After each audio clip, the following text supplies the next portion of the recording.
Bom dia, Manaus. Bom dia, Amazonas. Está no ar para Manaus e para todos os municípios o programa Panorama Jurídico. E você pode participar pelas redes sociais e pelos telefones que já estão aí no seu vídeo.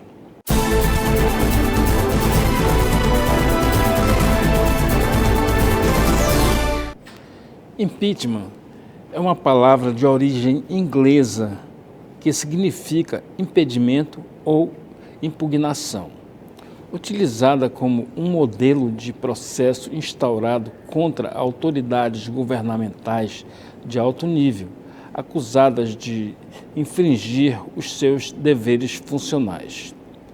Dizer que ocorreu impeachment ao presidente da República significa que este não poderá continuar exercendo as suas funções políticas.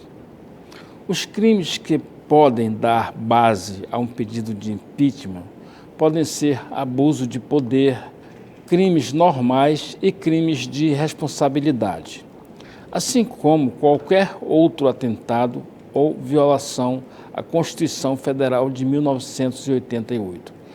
Esses são alguns exemplos. O impeachment ocorre no Poder Executivo, podendo acontecer no Brasil, por exemplo, ao presidente da República, governadores e prefeitos. Quando acontece o impeachment, significa que o mandato fica impugnado ou cassado. A Constituição Federal de 1988 não fala sobre impeachment, mas no caso do presidente da República, por exemplo, os crimes de responsabilidade estão descritos no artigo 85 da nossa Carta Magna, que é a nossa Constituição Federativa do Brasil. São considerados crimes de responsabilidade aqueles que atentem contra a Constituição Federal. No Brasil, o processo de impeachment contra um presidente da República foi instaurado pela primeira vez em 1992 contra o presidente Fernando Collor. O presidente Collor renunciou ao cargo no dia 29 de dezembro do ano de 1992. Quem assumiu o cargo, todos nós sabemos, foi o vice, o presidente Itamar Franco. Em 2016, durante o segundo mandato da presidente Dilma Rousseff, foi instaurado o pedido de impeachment contra a chefe do Poder Executivo, acusada de pedaladas fiscais pelos partidos opositores ao governo.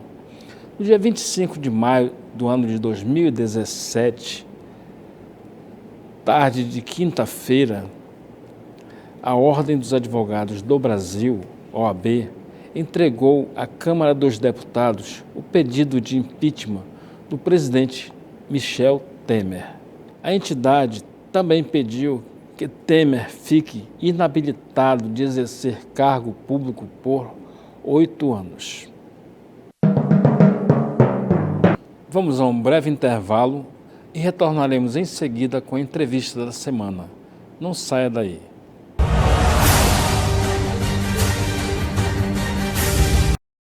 De segunda a sábado, Brasil Urgente. Sejam bem-vindos de volta ao programa Panorama Jurídico.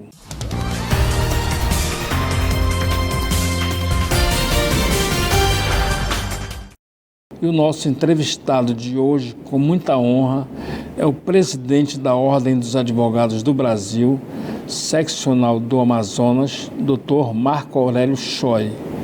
Ele é graduado em Direito pela Universidade Federal do Amazonas, UFAM, é especialista em Direito Público pela Universidade Cândido Mendes, do Rio de Janeiro, é mestre em Direito Público pela Universidade Federal de Santa Catarina, é doutorando em Direito Constitucional pela Unifor, Universidade de Fortaleza. Obrigado pela sua presença, doutor. Muito bom dia. Sabemos que o senhor é muito ocupado, mas dispor de um tempinho para vir dar uma colaboração aqui para o programa Panorama Jurídico. E quem é agraciado com isso é o nosso público de casa. Muito bom dia. Bom dia mais uma vez, Eliezer, pelo convite. É um prazer estar mais uma vez no seu programa aqui, no Panorama Jurídico, e aproveitar a oportunidade de mandar um abraço especial a todos os teus telespectadores e toda a comunidade jurídica do Amazonas que te prestigia. Poxa, que legal. Obrigado. Doutor, recentemente a OAB Nacional pediu o impeachment do presidente Michel Temer, sobre o argumento de que ele cometeu vários crimes de responsabilidade. Eu gostaria que o senhor dissesse para o nosso público de casa, nós temos pouco tempo, mas pelo menos para dar uma dica melhor para o público de casa, mais alguns pontos que foram realmente o mérito da questão do pedido de impeachment do presidente Michel Temer. Inicialmente, nós precisamos registrar a luta histórica da Ordem dos Advogados pela democracia, pelo Estado Democrático de Direito. Esse é o terceiro pedido de impeachment que a Ordem dos Advogados do Brasil ingressa ao longo da história. A Ordem dos Advogados do Brasil ingressou com impeachment à época do presidente Collor, ingressou com pedido de impeachment contra então o presidente Dilma Rousseff e agora o fez quanto ao presidente Michel Temer. Costumo dizer sempre que a Ordem é a casa das boas causas da sociedade brasileira, e no caso aqui do Amazonas, é a casa das boas causas da sociedade amazonense. E do alto da sua credibilidade conquistada ao longo da história, a Ordem não podia deixar de pronunciar-se sobre este triste momento, Eliezer, que o Brasil vive quanto à nossa sociedade política. Infelizmente, todos nós, todos os telespectadores do Panorama Jurídico já não aguentam mais assistir nos telejornais a questão dos escândalos de corrupção que atingem o país.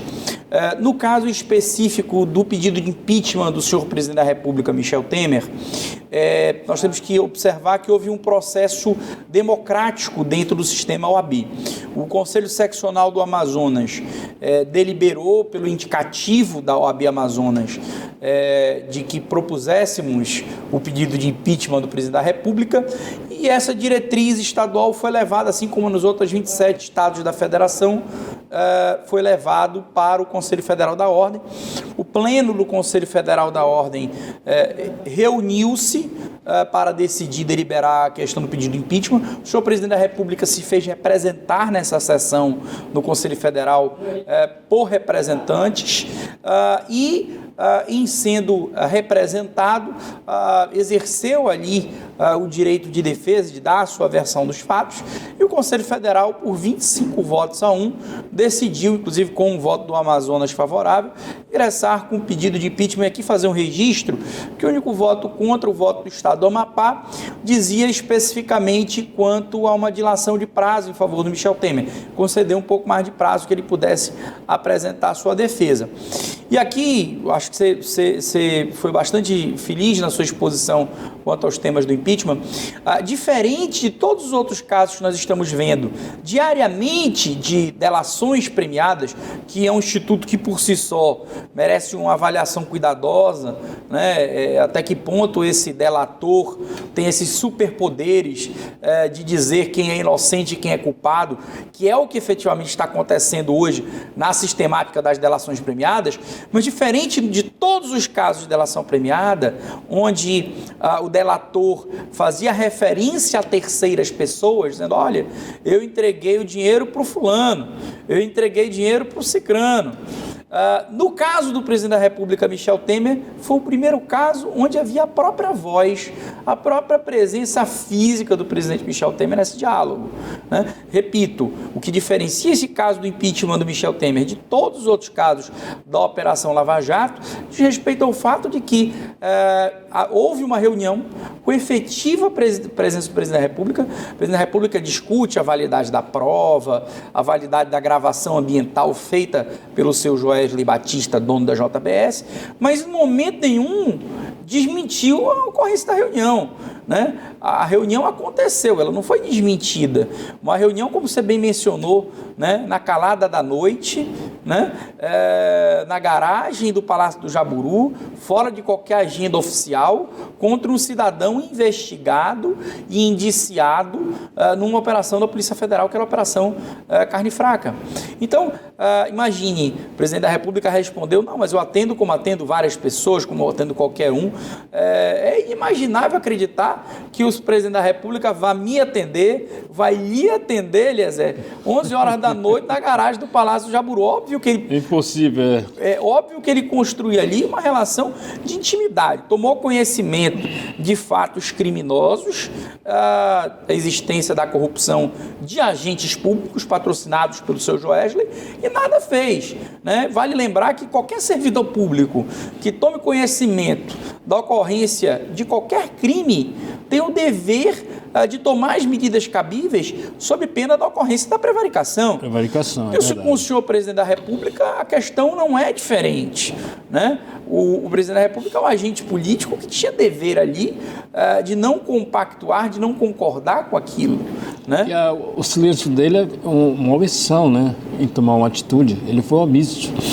Ainda há a frase, né, no meio de que continue com isso, né, incentivando a prática do fato criminoso, né, e algo que nos preocupa muito enquanto instituição AB, que nos preocupa muito enquanto sociedade brasileira, saber que o senhor presidente da República tomou conhecimento da ocorrência de crimes e nada fez.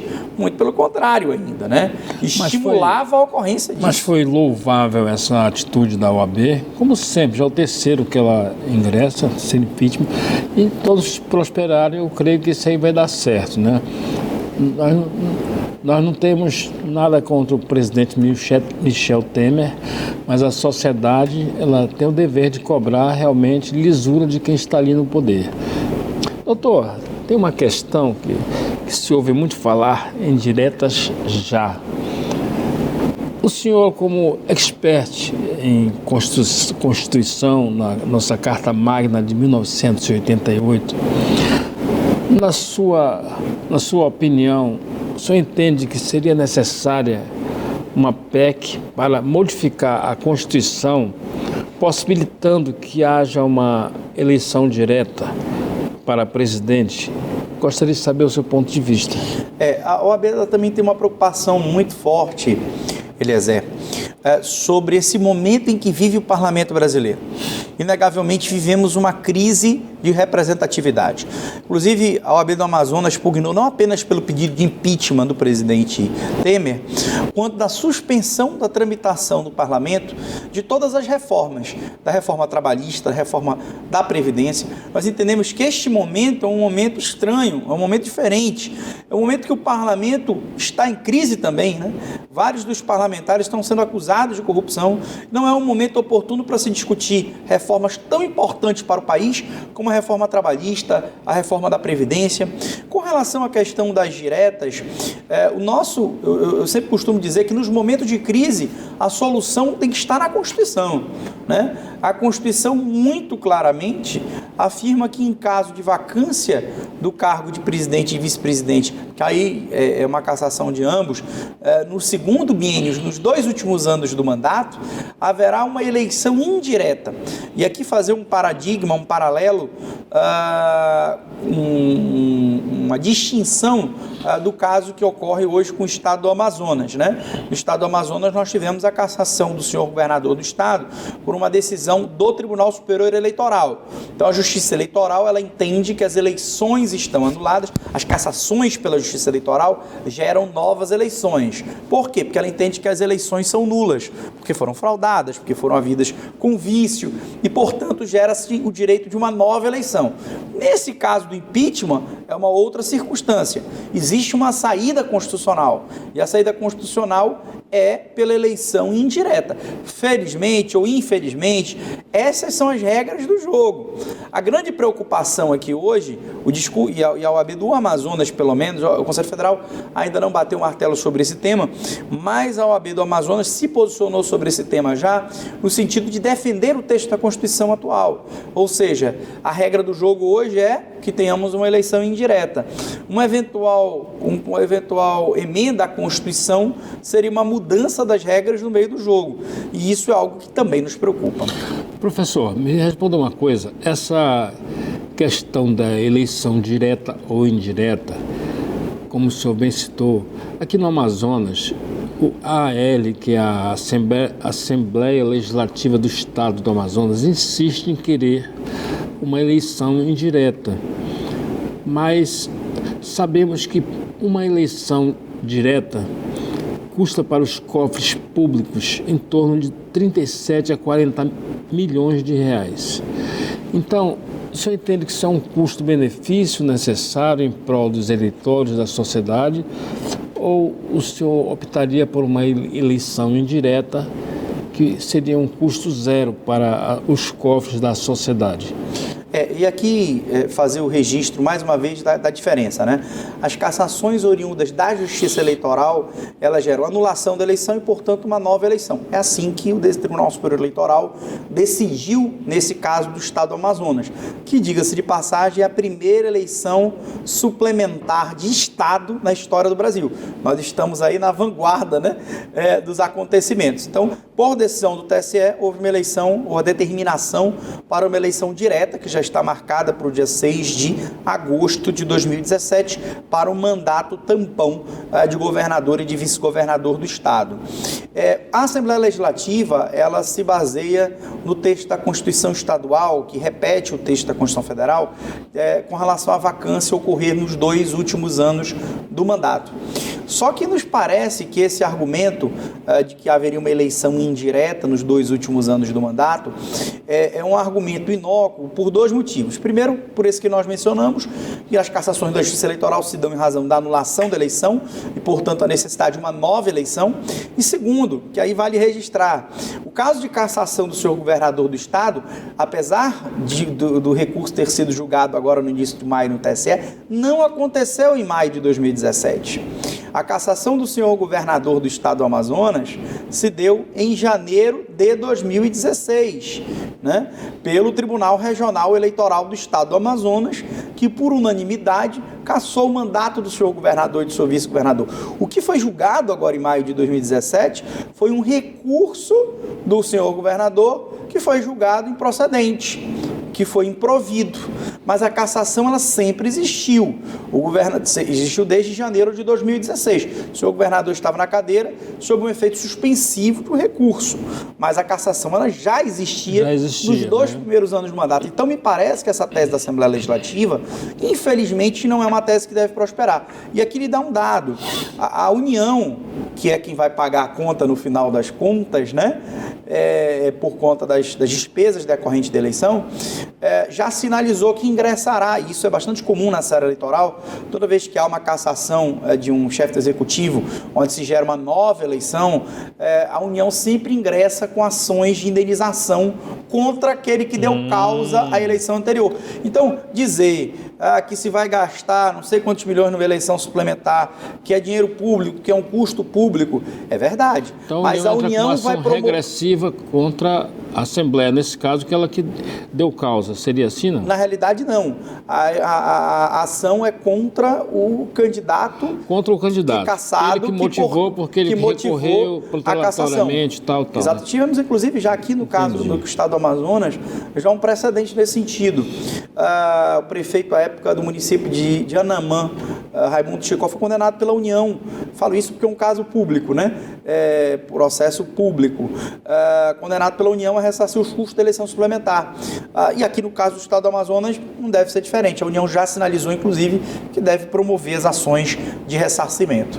Professor Choi, como é que você está vendo essa questão do fim do foro privilegiado? Na realidade, hoje, você dizer que o chamado foro privilegiado, o foro por prerrogativa de função, é um privilégio, é algo que deve ser pensado com uma certa reserva, né? Antes você tinha um Supremo Tribunal Federal que efetivamente blindava políticos, inquéritos que demoravam 10, 20, 30 anos para serem julgados. Hoje você tem um Supremo Tribunal Federal muito mais proativo, né? Nós temos N casos aí de afastamento de parlamentares por decisão do Supremo, prisão de parlamentares por decisão do Supremo Tribunal Federal. Então, o foro privilegiado, o foro por prerrogativa de função, que antes era algo, uma blindagem ao político, hoje já não é mais assim dessa forma. Então, o que você vê é que eu particularmente, Eliezer, não vejo vantagem nenhuma no foro por prerrogativa de função, até porque ele já, de forma direta, já vai ser julgado pelo Supremo Tribunal Federal. Ele perde a possibilidade de discutir aquela matéria nas diversas instâncias que o Poder Judiciário poderia permitir a ele. De qualquer forma, repito, né? Acho que é um momento difícil para o Brasil e um momento onde essas discussões são complicadas de serem feitas, né? Até que ponto o fim do foro privilegiado é uma retaliação do Poder Legislativo ao Poder Judiciário, né? Até que ponto, ou ao contrário, do Poder Judiciário ao Legislativo. Então, assim, é um momento que nós temos de discutir outros temas que não apenas a questão do foro privilegiado. Doutor, na sua visão, o senhor entende que está havendo uma tentativa de superação legislativa da jurisprudência do STF?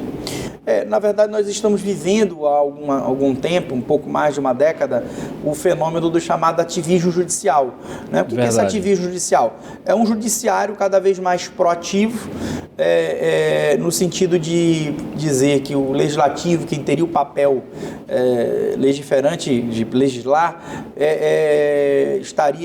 não estaria em dias com a sua obrigação, e o judiciário, à luz de interpretar a norma, acabava criando situações, basicamente extinguindo direitos.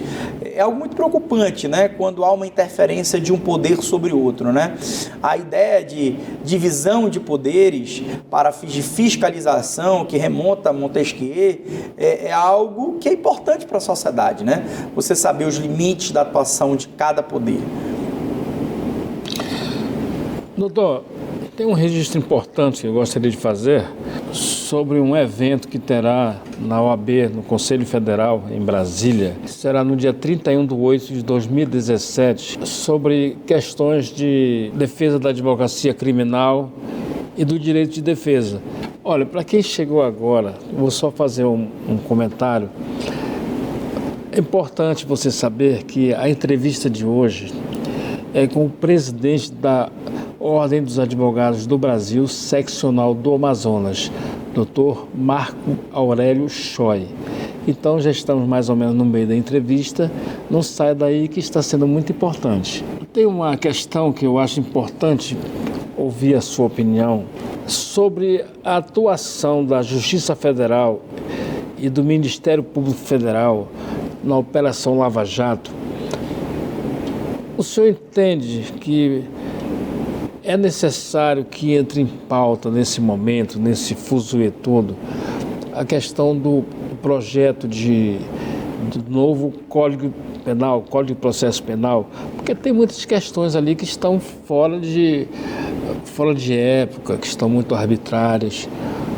Na sua opinião, o que deveria mudar, assim, basicamente, e o senhor acha que é o momento oportuno para entrar em pauta a mudança do novo Código de Processo Penal?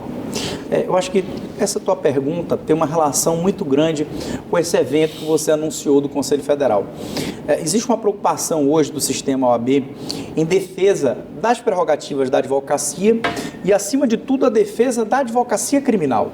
Hoje, o advogado criminalista, e aqui falo para o teu público, telespectador, muitos advogados criminalistas nos assistindo aqui, hoje nós vivenciamos a criminalização da advocacia criminal. Muitas das vezes o advogado criminalista é tratado pela sociedade como se fosse o próprio criminoso, até com que a sociedade precise de um advogado criminalista. É verdade.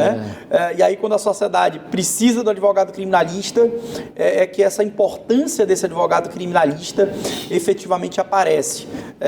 lembrar de todas aquelas pessoas que foram injustiçadas e que tiveram a sua dignidade restaurada pela atividade de um advogado criminal. Eu acho que isso é muito importante de ser destacada. Ou seja, a defesa da advocacia criminal como defesa do Estado Democrático de Direito e do direito de defesa. Então, são temas que vão ser tratados nesse grande evento do Conselho Federal.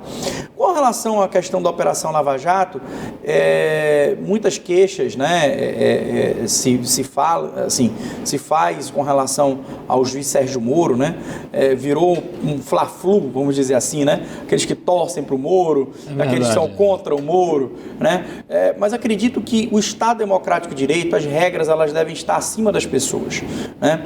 Muito me preocupa a espetacularização dessa operação, né, de virar um grande acontecimento e se abandonar as discussões efetivamente jurídicas. Acho que a questão não passa por um novo Código de Processo Penal, mas por respeito às regras existentes. E aí eu vou te dar um exemplo, muitas das vezes, da falta de bom senso no dia a dia. Tivemos aí a questão da oitiva do presidente Lula perante o juiz Sérgio Moro no âmbito da Operação Lava Jato. O juiz Sérgio Moro não queria permitir que os advogados gravassem a audiência. Ora, as regras dizem que a audiência é pública. Um absurdo. Se a audiência é pública, eu também tenho o direito de gravar, ter meus arquivos enquanto advogado, gravar utilizando meu celular. Diga-se de passagem, a OAB, inclusive, está lançando uma campanha para incentivar os advogados nas audiências a realizarem gravação da audiência, para que você possa, inclusive, se respaldar, para que você possa guardar aquilo em arquivo. É importante você acessar as informações que efetivamente aconteceram na audiência e tolir isso de respeito a tolir a própria atividade do advogado. Então, assim, algumas coisas precisam ser ajustadas com relação a isso. Ninguém, obviamente, pode retirar o mérito da questão das investigações. Acho que o que a sociedade brasileira quer é isso, né? A sociedade brasileira quer um país passado a limpo, né? A sociedade brasileira quer saber o que está acontecendo e quais as consequências jurídicas para aqueles que transgredirem a lei. Então, acho que a questão não é, nesse momento, de mudar a legislação.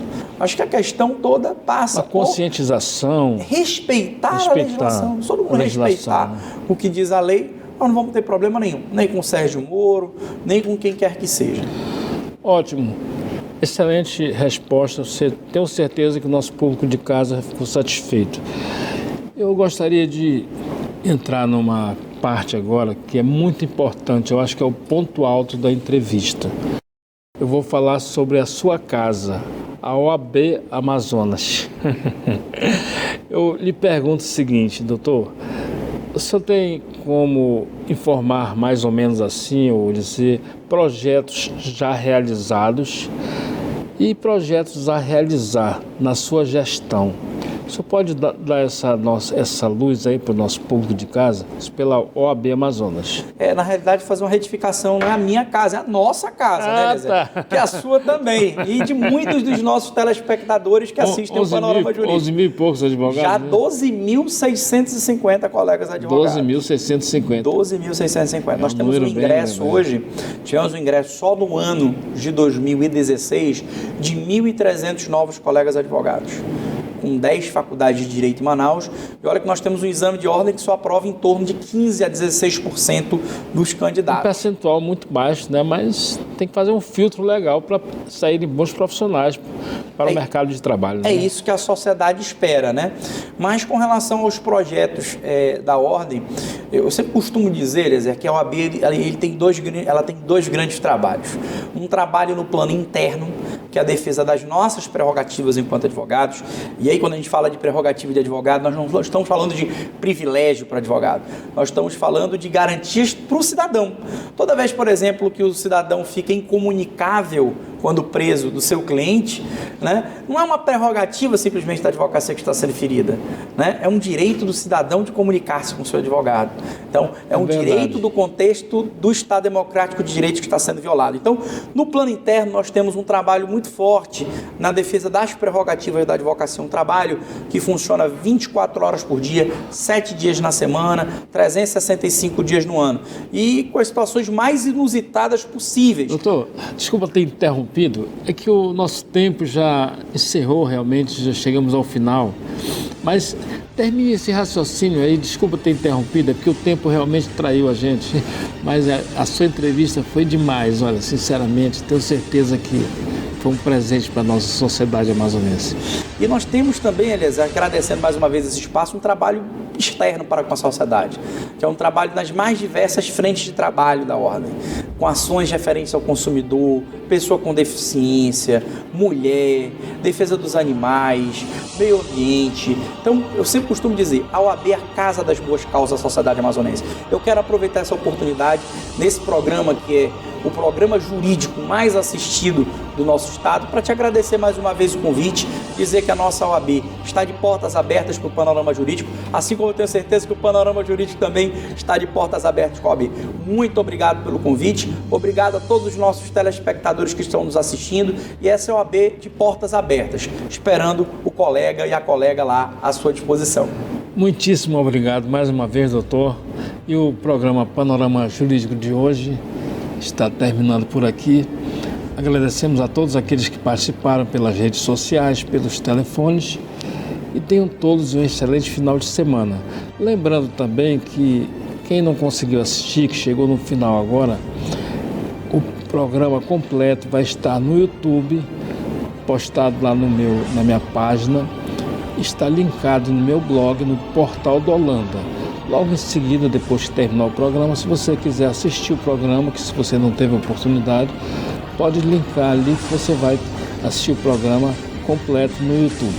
Muitíssimo obrigado, tenham todos um excelente final de semana. Um abraço.